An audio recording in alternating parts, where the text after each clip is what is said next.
Assalamualaikum warahmatullahi wabarakatuh. Baik teman-teman, kali ini kita sudah masuk pada waktunya untuk menjawab pertanyaan dari beberapa rekan-rekan calon guru penggerak yang sudah masuk di laptop saya. Saat ini sudah ada 5 pertanyaan yang sudah masuk. Pertanyaannya keren-keren, bagus-bagus ya. Mari kita lihat satu-satu. Saya akan coba menjawabnya dengan mengintegrasikan dengan contoh-contoh atau best practice yang sudah saya lakukan sebelumnya ya teman-teman. Pertanyaan yang pertama, di dalam setiap pembelajaran apakah harus selalu memunculkan pembelajaran sosial emosional? Nah, ini luar biasa pertanyaannya. Apakah harus selalu memunculkan pembelajaran sosial emosional di setiap pembelajaran kita? Wah, nah teman-teman, untuk menjawab ini, ketika teman-teman mengajukan pertanyaan ini, jangan sampai mindsetnya adalah pembelajaran sosial emosional berkaitan dengan administrasi, harus membuat RPP-nya terlebih dahulu gitu ya. Nah, bila kita memandang hal tersebut, maka itu akan menjadi kesulitan buat kita. Nah, saya sendiri yang biasa saya lakukan, pembelajaran sosial emosional ini bisa diintegrasikan dalam seluruh mata pelajaran kita gitu. Jadi ketika kita melakukan pembelajaran IPAS misalnya, nah pembelajaran sosial emosionalnya kita bisa tempelkan di situ, bisa integrasikan di situ, di mana kita masuk. Apakah KSE-nya yang kita masuk atau PSE-nya yang kita masuk gitu ya. Pengendalian dirinya, manajemen diri anaknya juga gitu ya. Pada saat pembukaan misalnya saya melakukan mindfulness terlebih dahulu dengan teknik stop gitu ya. Kemudian misalnya melakukan di tengah-tengah pembelajaran ketika suasana tidak kurang terkendali, maka saya melakukan manajemen diri bagi murid-murid saya. Seperti apa mengontrol emosi dan seterusnya. Nah, ini mungkin bisa juga Bapak dan Ibu rekan-rekan lakukan di kelas-kelasnya seperti itu. Jadi kemudian yang kedua, mengapa penting seorang guru harus memahami dan menerapkan pembelajaran sosial emosional? Nah, ini bagi seorang guru tentu sangat penting sekali ya, memahami tentang teknik atau materi tentang penerapan pembelajaran sosial emosional. Karena pembelajaran sosial emosional ini menumbuhkan well-being dari murid-murid kita, menumbuhkan pembelajaran yang komprehensif, di mana seperti kita pahami bahwa pembelajaran itu bukan hanya sekedar mentransfer knowledge, pengetahuan semata, tetapi bagaimana menuntun murid-murid kita untuk memiliki karakter, sikap, sosial, emosional yang kuat gitu, sehingga memiliki kemandirian dan lain seterusnya. Nah, pembelajaran sosial emosional ini perlu dimiliki oleh guru supaya untuk meningkatkan hal-hal tersebut gitu ya. Makanya penting sekali Bapak dan Ibu calon guru penggerak memiliki kemampuan, memiliki pemahaman utamanya terkait dengan pembelajaran sosial emosional. Harapannya tumbuh murid-murid kita yang kuat dalam sisi emosionalnya gitu ya. Kemudian yang ketiga, saya sangat senang mempelajari materi KSE ini. Pertanyaan saya, agar murid memiliki keterampilan sosial emosional yang sesuai harapan kita, seberapa seringkah dalam seminggu guru harus memberikan pembelajaran sosial emosional tersebut?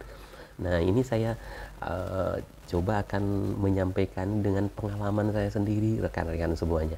Saya punya pengalaman hampir di setiap pembelajaran saya mengintegrasikan pembelajaran sosial emosional gitu ya, dengan mindfulness, manajemen diri siswa gitu ya, dan lain sebagainya. Biasanya saya selipkan hal tersebut sehingga karena ini kan KSE itu merupakan sebuah keterampilan itu bisa maksimal kalau kita latih terus-menerus, sehingga saya berpikir bahwa anak-anak saya harus terus saya latih bagaimana memanajemen dirinya, bagaimana bisa mengendalikan emosinya gitu ya, harus kita latih. Jangan sampai kita menganggap bahwa wah, kita kapan ya kita bisa mungkin kita menganggap wah, nggak mungkin kita bisa mengubah anak-anak yang yang sudah berperilaku seperti itu, kemudian kita kita ajak, kita tuntun menjadi lebih baik, misalnya bisa mengontrol diri dan lain sebagainya. Anak-anaknya sudah tidak bisa mengontrol diri misalnya. Nah, pandangan-pandangan seperti itu harus kita hindarkan teman-teman semuanya. Karena pada hakikatnya saya percaya filosofisnya adalah ketika sebuah gelas yang kotor dengan kopi gitu ya. Gelas yang kotor dengan kopi ketika kita berikan air terus-menerus, maka lama-kelamaan akan bersih juga gitu. Nah, begitupun juga anak-anak. Ketika anak-anak kita memiliki sikap yang mungkin belum bagus gitu ya, sosial emosional kontrol dirinya belum bagus, bukan berarti kita biarkan, tetapi kita harus terus melakukan perbaikan, berikan hal-hal positif, kalimat-kalimat positif dengan kekuatan kalimat-kalimat positif dan juga tauladan yang baik. Lama-kelamaan juga itu akan menjadi memberikan perubahan yang signifikan bagi murid-murid kita, seperti itu. Jadi teman-teman bisa mengintegrasikannya dalam proses pembelajaran maupun dalam ekstrakurikuler, atau bisa juga dimasukkan secara khusus, misalnya memberikan pembelajaran khusus kompetensi sosial emosional dalam pembelajaran yang terpisah, seperti itu. Lalu yang keempat, sebagai manusia biasa, guru bukanlah malaikat. Kadang kita tidak bisa mengontrol emosi juga terkait dengan anak-anak gitu ya. Bagaimana ini strateginya untuk mencegah hal tersebut. Nah, ini rekan-rekan, betul sekali kita semua sebagai seorang manusia mungkin terkadang kita juga bisa terlepas gitu ya. Nah, tetapi teman-teman semuanya, ketika strateginya adalah ketika kita menemukan hal yang mungkin tidak sesuai dengan hati nurani kita, emosi kita mulai memuncak, maka yang paling utama adalah tarik napas dulu, mindfulness gitu ya, dengan teknik stop juga boleh gitu ya.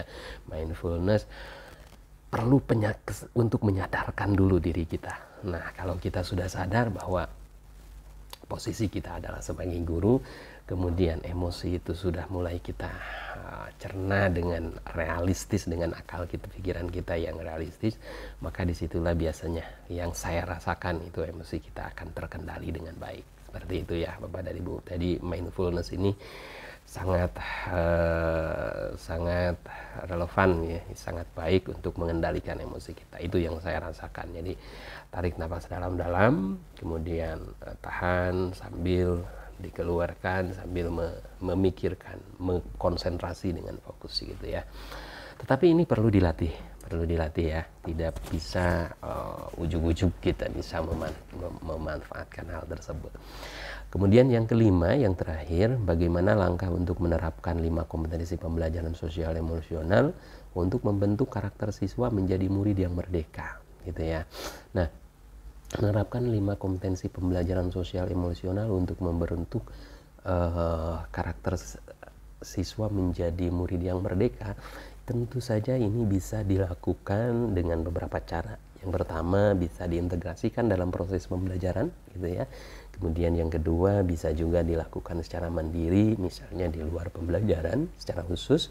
Kemudian bisa dilakukan juga melalui ekstrakurikuler gitu ya. Jadi berbagai banyak hal bisa kita lakukan Bapak dan Ibu ya. Itu saja barangkali yang bisa saya sampaikan. Terima kasih, mudah-mudahan bermanfaat.